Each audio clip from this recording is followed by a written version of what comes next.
Anda kembali di News Pagi bersama saya Breman Atenaya dan juga rekan saya Ayan Nufus pemirsa. Babak kualifikasi F1 Powerboat di Balige Kabupaten Toba, Sumatera Utara ditunda. 20 pembalap perahu motor internasional Powerboat akhirnya tidak bertanding karena cuaca yang buruk.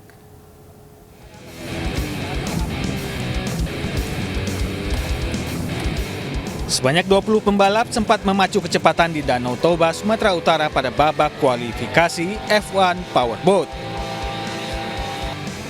Namun mereka melihat ombak tinggi dan angin kencang. Bahkan salah satu perahu motor asal Finlandia rusak akibat terjangan angin dan ombak. Demi keselamatan, babak kualifikasi F1 Powerboat ini ditunda dan kembali digelar pada Minggu pagi pukul 8 waktu Indonesia Barat. Kepala BMKG RI Dwi Korita Kirana membenarkan adanya angin kencang di atas 5 knot dan gelombang di atas setengah meter. Kecepatan angin serta kondisi gelombang dan juga kondisi suhu, temperatur. Kenapa? Karena jelas curah hujan ini akan berpengaruh terhadap keberlangsungan penyelenggaraan. Demikian juga kondisi arah dan kecepatan angin ini juga sangat mempengaruhi safety, keamanan dalam melaksanakan. Indonesia akan mengukir sejarah karena menggelar babak kualifikasi dan heat race F1 Powerboat dalam satu hari. Rencananya Presiden Joko Widodo akan menonton heat race F1 Powerboat yang berlangsung pada pukul 15 waktu Indonesia Barat di Danau Toba. Dari Kabupaten Toba, Sumatera Utara, Aris Fernando Manalu, iNews melaporkan. F1 Powerboat yang digelar di Danau Toba, Sumatera Utara pemirsa menjadi sejarah baru pariwisata Indonesia. Ajang olahraga bergengsi ini juga membuat Indonesia semakin dikenal dunia.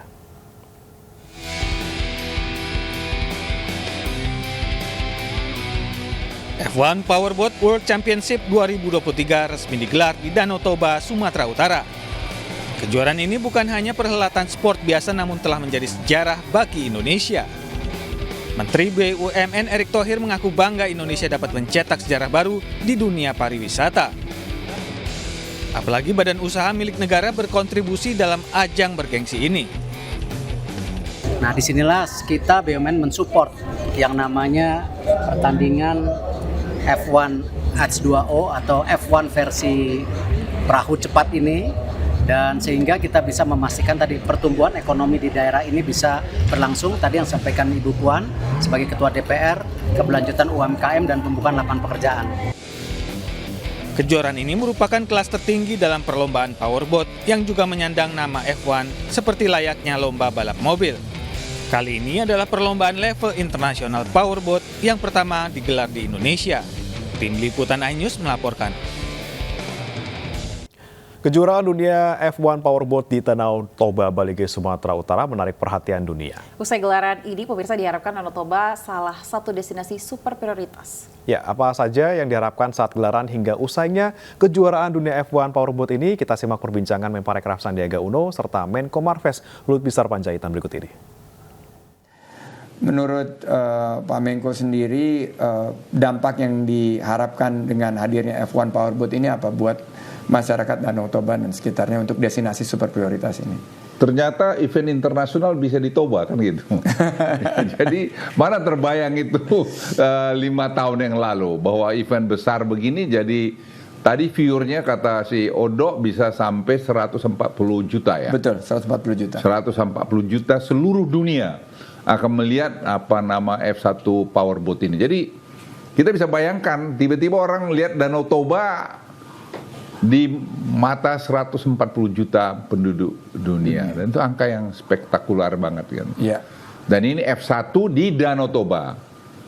Ini saya pikir akan ya bisa membawa lebih confidence lagi bahwa kita kalau sungguh-sungguh mengerjakan sesuatu, fokus mengerjakan sesuatu akan bisa bagus. Jadi saya sih confidence Toba ini akan bisa menjadi 5 destinasi super prioritas itu akan bisa tercapai. Ini catatan dari kami di Kemenparekraf dan InJourney bahwa dampak ekonomi F1 Powerboat ini 220 miliar rupiah yang langsung. 300 miliar rupiah yang mungkin bisa mencapai 300 miliar rupiah.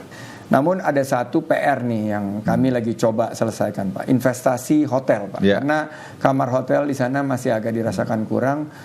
Ada terobosan jitu nggak dari Pak Menko sendiri narik orang-orang Batak ini kan banyak yang ini Pak, pengusaha-pengusaha sukses Pak, membangun hotel di kawasan Toba Pak.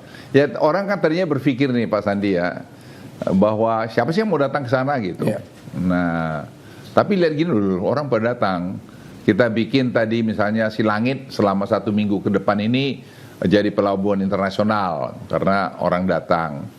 Kemarin ada 5 orang teman-teman dari luar, itu orang ya teman-teman kita Chinese Batak juga datang situ. Mereka cerita telepon saya, Pak kayaknya mau bangun hotel di Sibisa gitu. Saya bilang, paten banget itu, bangun aja, jangan hanya di situ. Saya bilang, kalian duitnya banyak itu, bangun aja juga di Samosir gitu. Jadi itu satu misalnya yang jelas. Dan yang lain-lain, teman-teman Batak itu seperti bilang Pak Sandi itu banyak, tapi bikinlah hotel, nggak usah terus gede-gede kan, tapi bikin yang rapi. Bikin yang bersih lah, yang bersih. Saya kira itu pasti akan laku. Seperti sekarang orang kesulitan hotel, kesulitan hotel, dan bukan hanya sekarang, seperti hotel La Versailles itu 60-70% okupansi rate kalau tidak keliru hari biasa. Hari biasa betul. Hari biasa. Ini tadi Pak Sandi bilang lapor ke Presiden, La Versailles itu sampai 4 kali harganya. 4 kali lipat Pak, betul. Dan Bapak Utayan Opung 1 itu bilang, sudahlah, kan sudah lama kita puasa katanya. Nah, dia enggak betul juga itu. Enggak betul, dia kan pengusaha sukses. Tapi itu Pak Utayan orang baik lah. Dia orang baik Pak, orang baik dan komit Pak. Iya, jadi saya himbau pada teman-teman orang Batak yang banyak, yang duitnya banyak kan, yang kaya-kaya ini, ayo bikinlah hotel yang mungkin berapa 100 kamar, 200 kamar yang bagus gitu, yang bintang-bintang 4, bintang 5, atau yang resort yang saya kira akan laku di sana itu. Apalagi kita rencana tetap masih mau nyoba membuka jalan Siantar Toll Road sampai ke Sibisa Parapat. Nah, jadi ditembusin. Ya, itu memang kira-kira 12 triliun, tapi ya mungkin tidak akan selesai pada pemerintahan ini, tapi programnya kita buat multi-year sehingga kalau itu terjadi unlock Danau Toba sudah. Jadi Danau Toba tidak tertutup lagi karena trafficnya sudah, aksesnya bisa dengan naik mobil. Jangan begitu nanti 2,5 jam dari Kuala Namu sampai 3 jam max. Kemudian nanti ada lapangan terbang Silangit, ada lapangan terbang Sibisa. Jadi basically sudah akan sangat terbuka. Tahun lalu kita ada beberapa kegiatan G20 Pak, salah satunya Women 20 di Danau Toba, dan tahun ini ada beberapa event MICE juga yang sangat membutuhkan hotel yang representatif dan lain sebagainya. Tapi kalau Pak Menko sendiri kan sudah sering Davos dan lain sebagainya. Menurut Pak Menko sendiri ini Danau Toba cocok nggak untuk dijadikan event MICE dunia? Ya saya kira sangat cocok. Ya tinggal tadi kita harus tata Sibisa itu. Jadi harus punya venue yang bagus. Ya harus, tadi lapangan terbang untuk private jet saya kira sudah bisa masuk di Sibisa. Kemudian ya masyarakatnya kemarin saya lihat yang saya tidak duga di train di mana di Balige. Yang tadinya kita sangat pesimis mengenai itu ternyata bisa. Jadi saya sih optimistik ya kalau itu dilakukan. Ya kita ada hotel mungkin jumlah kamar itu mungkin bisa sampai dekat 1.000. Itu saya kira akan sangat mungkin sekali kita lakukan di sana. Dengan tadi bisa kita gunakan temporary international airport Silangit, dan juga jalan tadi kita buka dari Siantar sampai ke Sibisa. Itu 50 km, 40 km.